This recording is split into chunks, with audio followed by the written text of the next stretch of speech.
नमस्कार मित्रों। इन दिनों हम जीवन प्रबंधन और स्व प्रबंधन की दृष्टि से श्रीमद् भगवद गीता के श्लोकों को रिलेट करने की या डिकोड करने की कोशिश कर रहे हैं हमारे जीवन के संदर्भों में।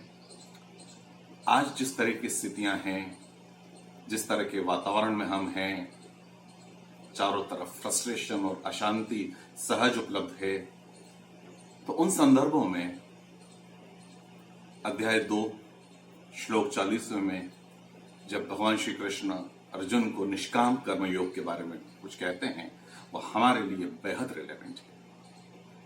आज जिन स्थितियों में हम काम कर रहे हैं, जिस पीयर प्रेशर में हम काम कर रहे हैं, जिस तरह के प्रतियोगी वातावरण में हम काम कर रहे हैं, जहां हमारे सामने टारगेट है, लक्ष्य है, लक्ष्य के पीछे दौड़ है, चुनौतियां हैं, तुलनात्मकता है, प्रतिस्पर्धा है और उसके एवज में तनाव है और फ्रस्ट्रेशन है, तो ये निष्काम कर्मयोग आज बेहद प्रासंगिक हो जाता है। और निष्काम कर्मयोग की मूल धारणा है अपेक्षाओं से मुक्त होके काम का आनंद लेना, काम को करना, कर्तव्य समझ के करना, आनंद समझ के करना, लेकिन अपेक्षाओं से मुक्त होके करना। आज जस्ट विपरीत दिशाओं में हम बढ़ रहे हैं। हम पहले अपेक्षाएं पालते हैं, पहले फल की चिंता करते हैं और उस फल के लिए फिर हम अपने काम में जुटते हैं, तनाव लेके, अपेक्षाओं की आग लेके, उससे प्रतिस्पर्धा पैदा हो रही है और हमारा जीवन अशांत है। निष्काम कर्मयोग सीधी सीधी बात एक बताता है कि अपने काम को करें, पूरी तरह से करें, पूरे मन से करें, लेकिन अपेक्षा रहित होकर करें। और सबसे खास बात यह कि देखिए, हम अगर फर्ज कीजिए एक सफर पे जाना है, लंबी यात्रा है कोई, हम यात्रा का पूरा प्लानिंग करते हैं, पूरी सुविधाओं का ख्याल रखते हुए उससे हम प्लान करते हैं, लेकिन एंड टाइम पे अगर कुछ प्लानिंग में परिवर्तन होता है तो वो परिवर्तन हमारा मन स्वीकार नहीं कर पाता। वो परिवर्तन हमें बाधाएं लगने लगती हैं, क्योंकि हमने कुछ कामना पहले से पाल ली थी, कुछ अपेक्षाएं हमारी थी, वो अपेक्षाएं जरा गड़बड़ा रही हैं और हमारा मन विचलित हो रहा है।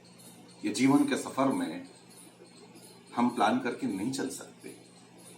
रोज नई चुनौतियां सामने आती हैं। जीवन एक बहती नदी है जिसका कोई प्लानिंग नहीं होता है। बहुत से मोड़ आते हैं, बहुत सी शिलाएं आ जाती हैं और हम सब कुछ प्लान करके अगर चलेंगे तो वही होगा परिणाम में फ्रस्ट्रेशन। तो अपेक्षाओं से मुक्त होकर अगर हम काम करते हैं तो हमारा काम एक भाव दशा में हमारी ऊर्जा का बहाव होता है, उस काम का आनंद होता है, उस काम के साथ पुलक होती है। वो काम वैसा खेलपूर्ण हो जाता है जैसे आप एक बच्चे के साथ खेलते हैं। उसका परिणाम भविष्य में नहीं आता, उसका आनंद उसी समय मिल जाता है। हम सुने हैं एक महिला के बाबत कि वो ट्रेन में सफर कर रही होती थी और उसके पास बोरे होते थे जिसमें फूलों के बीज होते थे और वो खिड़की से उन फूलों के बीजों को रास्ते में बिखेरती हुई चलती थी।